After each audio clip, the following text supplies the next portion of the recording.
एक समय की बात है। तारावन नाम के जंगल में सभी पशु और पक्षी खुशी खुशी रहते थे। वे हमेशा एक दूसरे की मदद करते थे। इस जंगल में एक ज़ेब्रा भी रहता था। ज़ेब्रा बहुत ही दयालु और भला पशु था। यदि जंगल में कोई भी पशु या पक्षी बीमार होता था या दुखी होता था तो वे हमेशा उसकी मदद करता था। एक बार सभी मित्र जंगल में इकट्ठे हुए और ज़ेब्रा से पूछते हैं कि अरे ज़ेब्रा, हम सब अपने परिवार के साथ रह रहे हैं, लेकिन तुम्हारा परिवार कहाँ है? हमने तो तुम्हें सिर्फ अकेला ही देखा है। मेरा परिवार नजदीक के दूसरे जंगल में रहता है और मैं यहाँ आप सबके बीच में रहता हूँ और मैं आपको ही अपना परिवार मानता हूँ। इस बीच थोड़ी ही देर में ज़ेब्रा का भाई राजू आता है।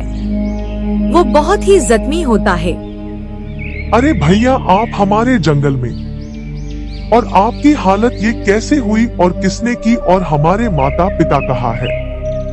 सभी ठीक तो है? अरे भैया, पास वाले जंगल में एक बहुत ही खूंखार और बड़ा शेर आ गया है और वो सभी पशुओं को बिना वजह मार देता है।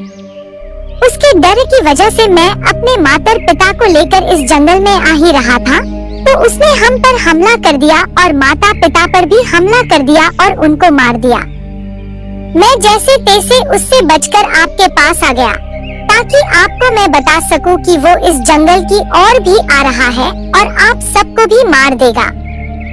इसलिए आप सब यहाँ से चले जाओ या कोई अच्छी जगह छुप जाओ। इतना बोलकर राजू ने अपने प्राण त्याग दिए। उसकी यह बात सुनकर सभी पशु बहुत ही घबरा गए। फिर ज़ेब्रा सोचता है कि उस शेर ने मेरे माता पिता और मेरे भाई को मार डाला, तो मैं इस मौत का बदला जरूर लूंगा। फिर ज़ेब्रा अपने मित्र के पास जाते हैं और उनसे मदद मांगता है। सभी मित्रों ने उसे मदद के लिए मना कर दिया। हम कैसे शेर से लड़ सकते हैं? वो तो कितना खूंखार जानवर है। हम सभी ने तो ये निर्णय लिया है कि हम सभी इस जंगल को छोड़कर भाग जाएंगे और हमारी सलाह तुमसे ये है कि तुम भी हमारे साथ भाग चलो। ज़ेब्रा के किसी मित्रों ने भी ज़ेब्रा की मदद नहीं की और सभी वहां से ज़ेब्रा को उकले छोड़कर चले गए। फिर ज़ेब्रा सोचता है कि मैं तो शेर से लड़ नहीं सकता, लेकिन मैं मेरी चतुराई से उसको मार जरूर सकता हूँ। ज़ेब्रा ने एक प्लान बनाया और वो शेर की ओर दूसरे जंगल में जाता है। जैसे ही ज़ेब्रा उस शेर के पास जाता है तो शेर एक शिकार को लेकर बैठा हुआ होता है। ज़ेब्रा, तुम तो बहुत बेवकूफ हो जो सामने से ही मेरे पास आ गए मेरा शिकार बनने के लिए। तुम जानते नहीं हो मैं कितना खतरनाक शेर हूँ। अब तो मैं तुम्हें अपना भोजन बनाऊंगा। अरे महाराज, पहले मेरी बात सुनो। दूसरे जंगल में तो बहुत बड़ा और खतरनाक शेर रहता है, तो उसका भोजन बने बिना क्यों ना मैं एक कमजोर शेर का भोजन बन जाऊं।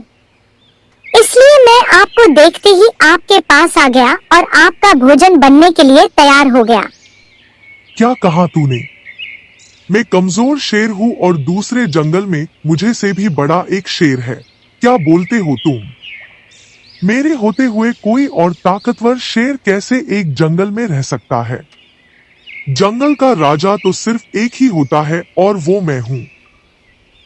तो ज़ेब्रा, मुझे उस बड़े शेर के पास ले चलो ताकि मैं भी उसे बता सकूं कि मैं उससे भी बड़ा ताकतवर हूँ। फिर ज़ेब्रा उस शेर को रास्ता दिखाने ले चलता है। रास्ते में एक खाली तालाब आता है तो ज़ेब्रा बोलता है कि ये देखो, वो बड़े शेर ने एक बार उसे जोरों की प्यास लगी थी तो एक ही बार में इतना पानी पी लिया कि पूरा तालाब खाली कर दिया। क्या वो शेर वाकई ही इतना बड़ा है कि उसने एक ही बार में इतना पानी पी लिया कि पूरा तालाब खाली हो गया?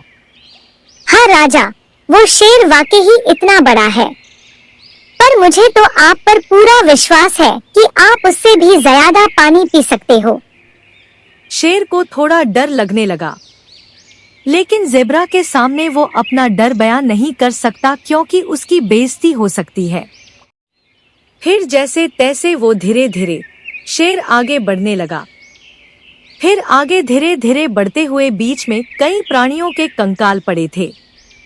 ज़ेब्रा शेर से बोलता है कि देख रहे हो राजा, ये कंकाल उसी बड़े शेर ने जानवरों का शिकार करके यहाँ छोड़ दिए हैं।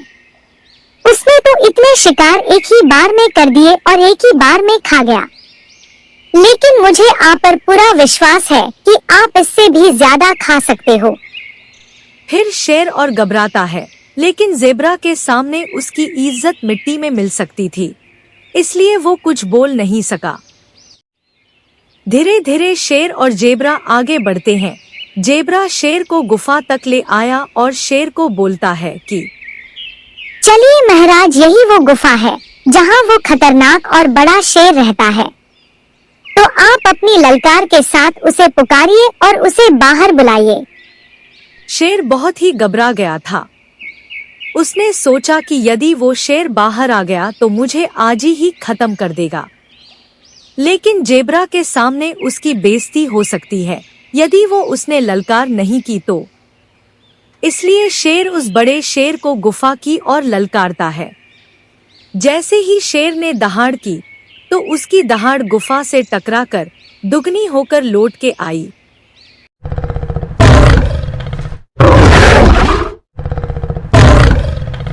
जैसे ही दहाड़ गुफा से आई तो शेर बहुत घबरा गया और वो वहां से भाग चला।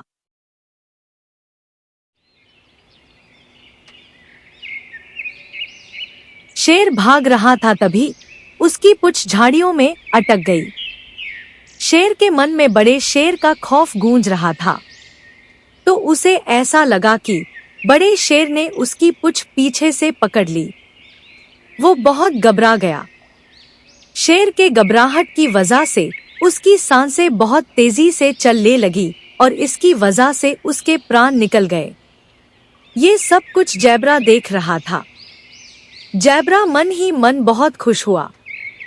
वो सोचने लगा कि आज मेरे माता पिता और भाइया का बदला मैंने ले लिया। फिर ज़ेब्रा सभी दोस्तों के पास जाता है और सभी को ये खुश खबरी सुनाता है कि उसने अपनी चालाकी से उस शेर को मार दिया। सभी दोस्त बहुत खुश हो जाते हैं और निर्भय होकर अपना जीवन जंगल में आराम से बिताते हैं और ज़ेब्रा को बहुत बहुत धन्यवाद देते हैं। तो बच्चों, इस कहानी से हमें ये सीखने को मिलता है कि जब भी हमारे ऊपर कोई मुसीबत आती है तो हमें घबराकर भाग नहीं जाना चाहिए, बल्कि उस मुसीबत का अक्लमंदी से सामना करना चाहिए।